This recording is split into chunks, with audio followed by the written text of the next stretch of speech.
Saudara sekalian, para peserta KKN, saya sampaikan mengenai berkaitan dengan masalah pandemi. Maka dalam masalah pemberangkatan ini, saya berharap betul. Jadilah manusia cerdas, jadilah manusia yang bijaksana.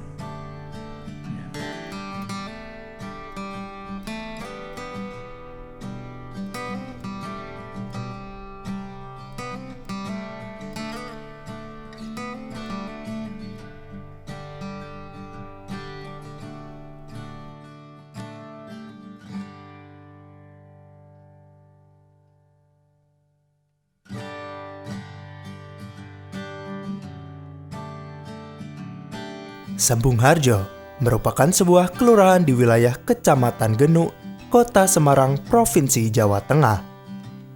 Dengan luas 2,51 km persegi, Kelurahan Sembung Harjo sebelah utara berbatasan dengan Kelurahan Banjardowo, selatan Kelurahan Bangetayu Wetan, barat Kelurahan Bangetayu Kulon, dan timur Kelurahan Bangetayu Wetan. Jumlah penduduk sebanyak 3.383 kakak. Sebagian besar penduduk mempunyai mata pencaharian menjadi karyawan swasta sebesar 50%, disebabkan lokasi yang berdekatan dengan kawasan industri atau pabrik. Mata pencaharian yang lain dengan berdagang sebesar 25%, wira swasta mandiri 15%, dan pemerintahan 10%. Lokasi mudah dijangkau dari pusat kota Semarang karena sarana jalan yang sudah baik, sehingga memudahkan akses kendaraan, baik dalam dan dari luar kota Semarang. Satu-satunya kelurahan di Kecamatan Genuk yang masih memiliki lapangan luas terdapat di Sembung Harjo, sehingga menjadi potensi untuk mengembangkan olahraga, khususnya sepak bola. Selain lapangan, juga terdapat sekolah dasar negeri. Untuk SMP dan SMA memang belum tersedia hingga kini. Lokasi KKN yang saya ambil terletak di RT 01 RW 08. Lokasinya sangat strategis karena berbatasan dengan Jalan Walter Monginsidi yang menghubungkan pusat kota dengan Pantura. Pada KKN kali ini, memang dianjurkan oleh panitia untuk mengadakan KKN di lokasi kediaman tinggal, mengingat mencegah penularan COVID-19 yang masih berlangsung. Kegiatan dilakukan secara daring dengan menerapkan dengan ketat protokol kesehatan COVID-19. Perizinan yang saya lakukan melalui permohonan kepada Ketua RT dan RW dengan silaturahmi dan menggali permasalahan yang ada. Tanggapan Ketua RW dan RT, sangat berterima kasih wilayahnya dijadikan model untuk pelaksanaan KKN. Dari hasil wawancara dengan kader kesehatan Ibu Heni, beliau menuturkan bahwa sebenarnya warga sebagaimana besar telah mengetahui terjadinya penyakit COVID-19 dan protokol kesehatannya. Namun sepertinya kebiasaan yang baik itu sudah mulai dilupakan warga. Ibu kader sering mengingatkan pentingnya protokol kesehatan secara persuasif, namun sepertinya masih ada warga yang enggan. Masih menurut kader kesehatan Ibu Heni, beberapa waktu yang lalu ada warga yang sakit COVID-19 dan melakukan isolasi mandiri di rumah. Jadi, protokol kesehatan COVID-19 memang perlu digugah lagi melalui penyuluhan. Warga RT 01 RW 08 ada yang menderita penyakit diabetes mellitus dan jantung. Karena sakit itu, maka sekarang produktivitas kerja berkurang dan harus rutin ke rumah sakit untuk periksa. Mungkin ada cara yang lebih baik, murah dan efisien dalam mencegah penyakit sebelum datangnya penyakit.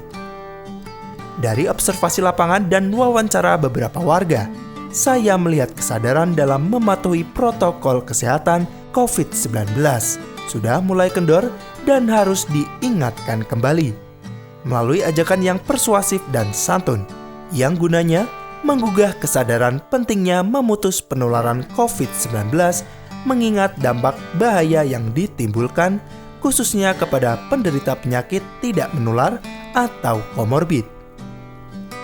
Terkait dengan kondisi pandemi yang masih berlangsung, pada warga yang sebelumnya telah menderita penyakit tidak menular seperti diabetes mellitus, jantung, dan asma memiliki resiko untuk tertular COVID-19. Dan apabila terjadi pengobatan pada penyakit, akan berlipat ganda dan memperberat keadaan. Sehingga terdapat hubungan antara pencegahan penyakit COVID-19 dan menjaga kesehatan dengan memonitor faktor resiko penyakit tidak menular. Pelaksanaan program kerja pemberdayaan warga dalam memutus penularan COVID-19 melalui komunikasi, informasi, dan edukasi. Diharapkan warga dapat tergugah dan bersama-sama melaksanakan aksi nyata dalam protokol kesehatan COVID-19.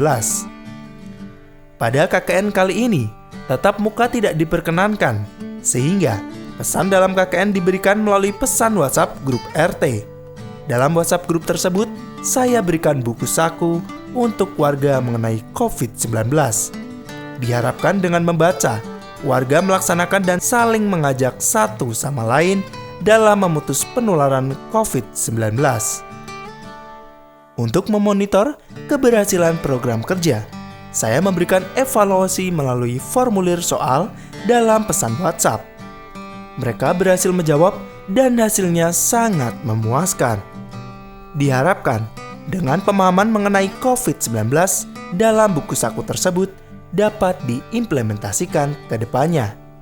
Pelaksanaan program kerja pemberdayaan warga dalam mencegah dan mengendalikan faktor risiko penyakit tidak menular atau komorbid saya lakukan dengan peragaan yang melibatkan warga dalam jumlah kecil dan tetap mematuhi protokol kesehatan COVID-19.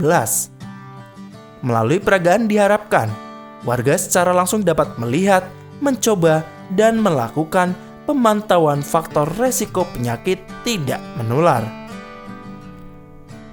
Hiperglikemi dan hipertensi merupakan ancaman serius yang harus dibenahi sejak dini. Sesuai dengan kesepakatan Sustainable Development Goals 2015, bahwa penyakit tidak menular harus dibenahi sejak dini agar tidak meluas, yang dapat membebani anggaran negara dalam menata laksana. Produktivitas kerja makin menurun sehingga dikhawatirkan dapat menimbulkan kemiskinan karena tingginya biaya hidup untuk berobat.